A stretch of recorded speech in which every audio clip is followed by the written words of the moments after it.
Hello and welcome to another edition of Issues with Jide. Here we talk about actions and inactions of those who shape our political and national landscape and how these impact us positively or otherwise. I'm Ibrahim Shita. Today on the show, Governor Wike Speaks on PDP Crisis, says interest of southern Nigeria is his concern. Also on the show, currency hawkers, party goers, VIPs mop up new notes 25 hours after rollout. And later on the show, Messi, Mbappe, first World Cup trophy at Qatar 2022. In the course of the program, we'll take your questions, but first, subscribe to our YouTube channel and drop your questions in the comment section. Joining me via Zoom, the maestro himself, all the way from Abuja, Babajide Kolade-Otitoju. Good to see you, BKO. Yeah, good to do this with you again today. Nice. Let's begin with the PDP crisis. River State Governor Nyesom Wike says he has no issue with Atiku Abubakar, but that the interest of southern Nigeria is his concern. He went further to say that if they had allowed it to be what it's supposed to be, it would have won the election. What would you say to this?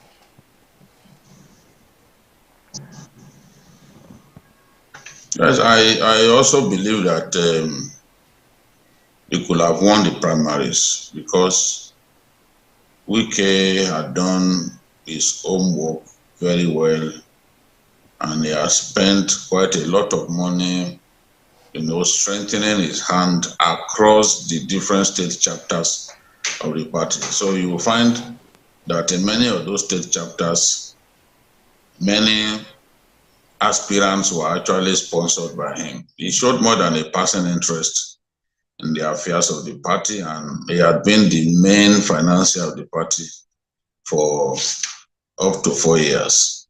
So, given that state of affairs, you would expect that Wike will command a lot of loyalty, a lot of support across the different state chapters of the party. And frankly, if the governor of Sokoto State had not stepped down, and if he had not directed his supporters to vote for Atiku, Wike would have been the winner of the primary election, because Tambuwal was himself a very, very powerful competitor during the primaries, and Tambuwal was assured of a number of states. In fact, Tambuwal would have been in the first three. So with the votes meant to go to the person who could easily have come third in the race, going to an individual, it certainly made that individual stronger, because in my view, it would have been a close contest between the second and the third, between the person who would have placed second and the person who would have placed third. Now, the person who would have placed third decided to yield his votes to the person who eventually came second. So if that had not happened, if the votes had not been conceded to Atiku, Wike would easily have won the election, because if you look at the margin of the victory and what Tambuwal would have taken, because in the end, Tambuwal was not on the ballots. So, but the votes that Tambuwal ought to have taken, if he had remained in the race, if Tambuwal had taken those votes, it would have been difficult, if not impossible, for Atiku to win. And as Wike has said repeatedly, the guidelines for that election did not permit a person to speak to the delegates twice, So if Tambuwal had not been given the opportunity to speak a second time to the delegates, he would not have been able to tell them who to give their votes to, which would have helped Wike's cause, and Wike would easily have won the contest. So I think he was right on that. And then, of course, he spoke about the interest of Rivers State, the interest of the South, the interest of the South in general. No one can deny that the PDP, the way it was structured at that time, it favored the North a lot more. You can imagine that the chairman of the board of trustees was also a Northerner. It was in the thick of this crisis that he decided to give up his position, But we also had the chairman of the PDP Governors Forum, also a Northerner, and the chairman of the party, also a Northerner. Definitely, there is no balance there, And across the party, a good number of the party members agree that yes, there should have been greater balance. But their own contention is that the time we have between now and the election was too short to take the gamble of replacing a national chairman. And as far as Wike is concerned, his problem is not with Atiku, his problem is with the national chairman. So he would want the national chairman to go. The national chairman has made it clear that he will not be resigning until after the election. So the whole thing remains skewed in favor of the North, with the North producing the national chairman as well as the presidential candidate of the party. What I've always said shocked me was the fact that PDP had a preponderance of southern governors, yet they couldn't get power to shift they couldn't get the presidency to be zoned to the south. Of course, the APC, with far fewer governors from the south, was able to make that happen. So every time people recall that the APC, despite having far less governors from the south than PDP, was able to get the leadership of the party to agree to allow power to go to the south. Well, anytime people remember that, and they remember that the PDP had far more southern governors than the APC, they feel somehow, they feel that the governors of the PDP from the south didn't do their job well, because they should have used their influence, they should have used their numerical strength to push hard for some of this reform to happen in the party, for the presidency to be zoned to the south. So it is to their shame that it is the governors of the APC, who are largely from the north, that pushed for something that a good number of Nigerians wanted, and that is for power to go to the south after President Buhari's 8 years. So it was to the shame of Wike and others that they allowed that situation to persist. Now they are fighting back. They are waging a war that they should have waged long before now. And people like Ayu have decided to dig in. They are not prepared to give up their positions. So there's nothing anyone can do about that now, because I don't see Ayu giving up that position. If he wanted to give it up, he would have given it up before now. So Wike will keep pushing, but I do not see Ayu at this stage giving up that push. And I don't see the candidate of the party telling Ayu to resign. It doesn't even have the power to direct Ayu to resign. Yeah. So let me quickly take one or two comments before we move to the next topic. Tony Goodman says, I want to support Wike on his comments on PDP. Atiku, Tambuwal, and Okowa must pay for their wickedness, betrayal. I don't think PDP is ready to take over power. Fabian Akaize says, Atiku Abubakar should have stepped down and stood behind Wike after losing to Buhari in 2019. The body language of AA states that either win or lose, at least it tried its best. Before you respond, Olatunji Atonda says, Yoshayu is a betrayal. He became chairman because Wike supported him. Yes, Wike supported him.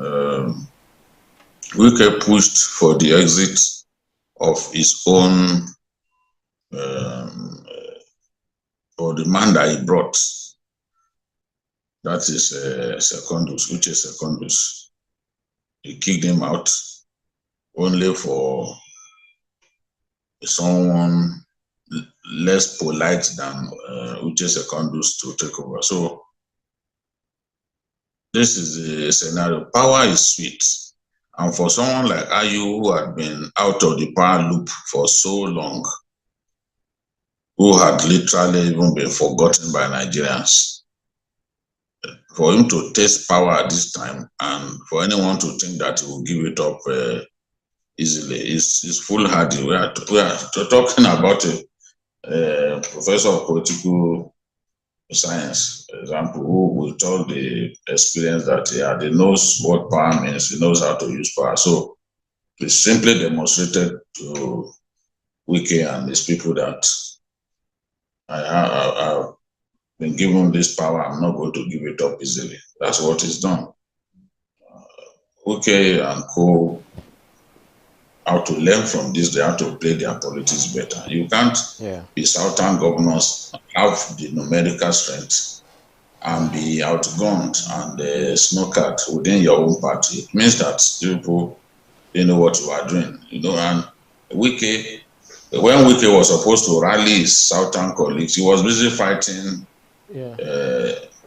those southern governors. He fought the governor of Bayelsa, fought the governor of Edo and all that. When the time comes to take critical decisions, the people that you have fought would be really conscious of the need to not support you, because that distrust will be there. They won't trust you unflinchingly, so they will rather stand by your enemy. So this is what has happened. Let me quickly squeeze in this question. To have that many southern governors and still fail to get your party to zone power to the south is a major blot on the political careers of these PDP governors from the south. I don't know how they can explain what happened to to people of their states, because governors are known to run the parties. Governors are known to be very powerful within our parties. Correct. So how they couldn't use that numerical strength to outsmart someone like Atiku is what still baffles me. Honestly. Yeah, so let me quickly squeeze in this question. Bode George said that, because he was asked a question that, okay, if Iyoshayu should resign, it means that a northerner will still be the chairman. So he said when Atiku Abubakar became chairman, it was as if it was like they set aside the constitution. Iyoshayu became the chairman, they set aside the constitution. So they can do the same thing for a southerner to emerge as the chairman. Does that resonate with you? That's just his opinion that he's expressing. I don't think that a lot of them in the PDP will see things that way. In any case, Bode George has not always made sense. So people view what he's saying as something really nonsensical. The constitution is clear. if somebody gives us that position, the person who steps in will be another person from his own geographical zone. So I don't really know what he's talking about. You know, he just has this reputation for routinely not making sense. That being said, let's go to our second topic, which is the new naira notes that has caused a lot of brouhaha in Nigeria. Party goers, high net worth customers, and currency traffickers have hijacked the new notes from the banks barely 48 hours after the CBN directed deposit money banks to start giving the redesigned notes to customers. Why are things always done differently in this part of the world, Bikil? First and foremost, I don't think that enough new notes were released to the banks, because some of the banks were saying that they didn't get enough new notes, and that is why they are rationing. But you and I know that even when we had new notes, you and I never really had access to them. But party currency hawkers will stand by the roadside. In fact, on your way to, if you are going to Osun State, at Iwo Road in Ibadan, you see people blocking you, and trying to sell brand new notes to you. And it's so expensive these days to buy those brand new notes. Those guys are smiling to the bank. We spend money to print new naira notes, but banks almost all the time will give us dirty notes. Those new notes are supposed to even be fed into the teller machines. Well, that's not usually the case. It's the dirty notes that the teller machines dispense, automatic teller machines, ATM. So those guys are not prepared to quit the business for now. There are some of them who have been hawking naira notes for up to 20 years. So whether you change naira, redesign the naira notes or not, they want to stay in business. And they know people in the banks, they know managers and all that. So as soon as they send them these notes, those managers keep some portions of new notes for the currency hawkers, who will then sell to party goers, who will spray those new notes on people at their parties. Despite the fact that it is against the law to spray money, despite the risk of going to jail, Nigerians are not prepared to listen. You see the spraying notes, you see people dancing on top of naira notes. So I still believe that, one, they have not supplied enough. Perhaps they are delaying. After all, this currency, the old currency, will still remain legal tender up to the end of January. So I think that the CBN is not in a rush to push new notes into the circulation, because even if they do that, people will still end up stashing those new notes, in their homes. And the CBN wants to be able to control the quantum of naira in circulation. So they are not pushing enough into the banks. But even if they push enough, I am confident that these currency hawkers would bribe bank officials to ensure that they are supplied as many bundles of those naira notes as possible. I want to believe that their cartel is a very strong one because they've never failed to have access to these new notes. Whereas you and I, when we need those new notes, they tell us the new notes are not available. You can walk into a bank, plead from now till kingdom come, you'll be told that they don't have new notes. When they have, it's usually just a few bundles. But those people have access to it because that is their own meal ticket. Government has got to find a way to restrict the access of these people, these currency hawkers, to naira notes. Because I don't know any country of the world where people behave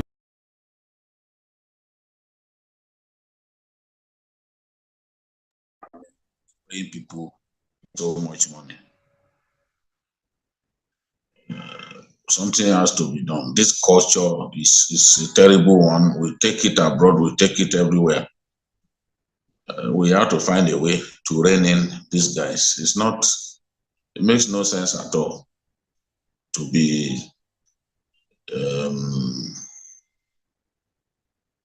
devaluing the currency in the way we do, standing on it, dancing on top of the currency and mutilating it by our actions. I mean, it's costly to print this currency. It's very costly. But by our actions, we damage the currency. We ensure that its lifespan is reduced. When we go to parties and we spray it, the way we do, people dance on it, people trample on it like it is a worthless piece of paper. I mean, this has to stop. But it is my wish that the CBN will provide enough of this currency so that those who need them can have access to them within the ambit of the new regulation, the new policy that the CBN came up with.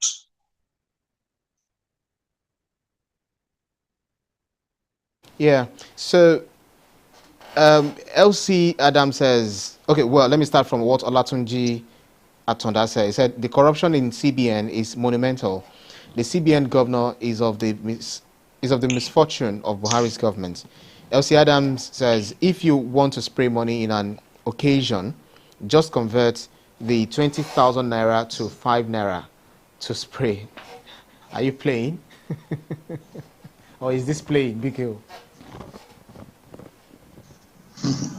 No, convert 20,000 naira to 5 naira to spray. Okay. It won't have the kind of value that people want, because the person being sprayed has to also appreciate your gesture. But if you spray those little notes, it won't have the impact that you want it to have. You can see some of them are already saying that these new notes, when they spray these new notes, they want to be among the first to spray these new notes. And they are already saying that when they spray these new notes, it feels like one is spraying dollars. Nigerians are very funny people. The kind of culture that we have promoted over the years it's not a good one. Honestly, it's not a good one. Okay, so LC Adams says it's quite unfortunate that Nigerians are facing. It will now become a challenge. It will now become a challenge to the farmers themselves to get to the banks and get replacement for all of these naira notes that people are dumping on them by buying up produce that they do not readily need. You know, they're already envisaging the pains that they will go through when they have to go to the banks to change money and all that. So instead of doing that, they are rushing to farming communities, farm settlements to go and buy up all kinds of produce from farmers, so that the task of changing that money will then be transferred to the farmers. This is what some Nigerians are doing, especially in the rural areas. And you know, in a lot of these rural areas, we don't even have enough banks. In places where insecurity is predominant, you could count on your fingertips how many banks are actually in operation. There's some local government, no bank at all. Right. So people have to travel now with their cash to go and change currencies. So it's such a terrible thing. And if you are saying that, okay, you are even placing limit on how much people can change. How about this scenario that I just talked about? Yeah. People rushing for farm settlements to go and buy up produce, to use the naira that they have stashed in their homes, they use it up by buying produce from innocent farmers. Now it's those farmers that have to find a way to change the currency. And it's just not, it's not funny at all, especially when you even put restriction on how much people can also change. Okay. You want to fight money laundering and all that, but it's not everybody who has kept so much money in their houses, that are money launderers. A lot of them made their money through valid means. Yeah. But due to cultural and religious reasons, they do not like going to the banks. You know, so they don't like keeping their money with the banks. Right. So let's move on, because we have just few minutes to go, less than 5 minutes to call it a wrap. Qatar 2022, the world may not see Messi or Ronaldo play at the World Cup again. Would Mbappe step into their shoes? I think that everything points to that. I think that Messi, this is Messi's last World Cup. This is Ronaldo's last World Cup. Whether Ronaldo likes it or not, he can't come back. Even Messi cannot come back for another World Cup. You've seen Modric of Croatia too can't come back because Modric is 37. So right now, the football world has to crown a new star. And Kylian Mbappe looks like a player that will dominate the game for years. He's got the talent, he's got the strength, he's got the pace. He can vary his game. You can see that when he came into the central striking position in France's last game, he caused a lot of damage, and he worked hard for France's second goal that was scored by Moani. So Mbappe is tied with Messi on the same number of goals at this World Cup, but Messi has had to play, I think, 3 penalties. Mbappe has scored so many goals that when you compare him, he has scored so many World Cup goals that when you compare him with players who had gone to 4 World Cups, you then see that his future is bright. He's going to overtake them in no time. Mbappe will become the French national team's highest goal scorer of all time in just a few years. I know that the record that Giroud set in this World Cup, it won't take Kylian Mbappe so much time before he overtakes it. Yet, he's still a young star. He has equaled Pele's record, you know, as a 24-year-old who has played in 2 World Cup finals before reaching the age of 24. So, and if he wins this World Cup, it will further show up his credentials as a great player. But Messi has more assists than him. So in case of a tie for highest goal scorer, Messi's assists may help him, to get the prize for the highest goal scorer. But no one knows what will happen tomorrow. But the French appear to have an edge because in this competition, they have created more chances, more opportunities to score than the Argentines. They have created 91 attempts on goal. Argentina has created 83. And 72% of France's attempts on goal have come from inside the box. Whereas for Argentina, 67% of the attempts on goal have come from inside the box. France also has 13 goals to Argentina's 12. So France has an edge in terms of their goal threats. They have Giroud. There is no player in the Argentine national team that can match Oliver Giroud's area prowess.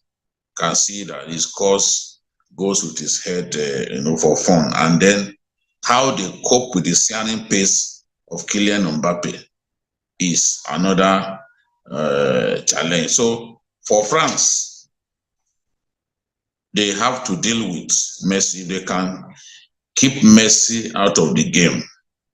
Then they have a very good chance of retaining the World Cup, which will be the first time in 62 years, after Brazil, that a national team will retain the World Cup. And we're talking about the coaches too. It's like a David and Goliath affair because Scaloni of Argentina is 44 years. He doesn't have the experience that the French coach has. But people of Argentina will credit him for giving Argentina their first major prize. That is the Copa America after more than 20 years. Now what will happen tomorrow? Whoever wins this trophy among these two teams will be winning the World Cup for the third time. France won the first one in 1998, won another one, and won the last one. And then if they win this one, it will be the third time in their history. Argentina won their first World Cup in 1978, won another one in 1986 through Maradona's efforts. And if they win this one, it will be their third attempt. So the whole thing looks really close between both teams, and it will be difficult to predict. Even in terms of top scorers, they are chasing one another neck and neck. In terms of number of goals scored, they are chasing one another, 13 goals to 12 goals. So it's been a fantastic World Cup for both teams, and I think that this is the best possible matchup that could happen. Absolutely. So Croatia has actually defeated Morocco, and Croatia is now in the third place. But Tony Goodman wants you to predict who the winner for tomorrow will be, even though you said you don't like to predict World Cups. So I'm not sure whether you would like to hazard a guess for the winner tomorrow. Well, you see, my head tells me that France will win it. When you see what the French have been through, they've lost so many players. They have strength in depth. That strength in depth that Argentina doesn't have. They have it.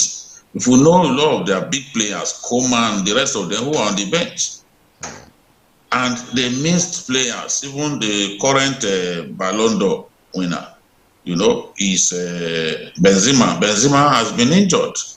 Yet, in spite of that, they got to the final. Look at probably one of the best enforcers in the game. That is the Chelsea midfielder. He has been injured. France couldn't use him. Pogba has been injured. France couldn't use him. And they got to this World Cup. Lucas Hernandez too was injured. They've not been able to field them since then. Yet, in spite of that, they got this far. That should tell you that this is a great team. It's really a great team, and it's a great team Absolutely. that survives, yes, in spite of adversities. Look at the bench. Ibrahima Konate of Liverpool was played in the semi-final. Yeah. Look at the way he marshaled the defense. He even did better than Upamecano, who had been playing before now. So I think the French have got all it takes, you know, in midfield and in attack to win this competition. I think they have something going for them to have reached this stage of the competition despite all those injuries. I think. All right. I think they are the best, and they are. We look forward to a good match. My head tells me that France will win the tournament. They've got more attacking threats than Argentina, and we've got more attacking threats than Argentina.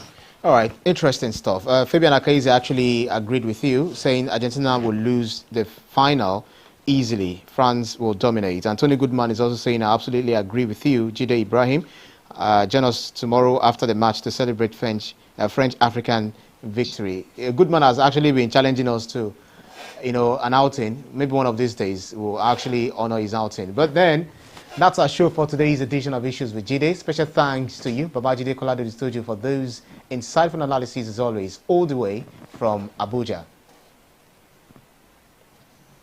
Thank you, Brian. You've not told us the country that you want to see win. You are keeping it under wraps, but we will know eventually who you are supporting. I support the winning team, always. The winning team. God knows best. And thanks to you, to our audience, for joining us on every edition. You can see the program anytime, again, by subscribing to our YouTube channel, TVC News Nigeria. Click on the subscribe button to get the latest information. You can also follow us on our social media platforms at TVC News NG and also at Ibrahim TVC News. On behalf of the rest of the team, I'm Ibrahim Shita. See you again next edition. Bye for now.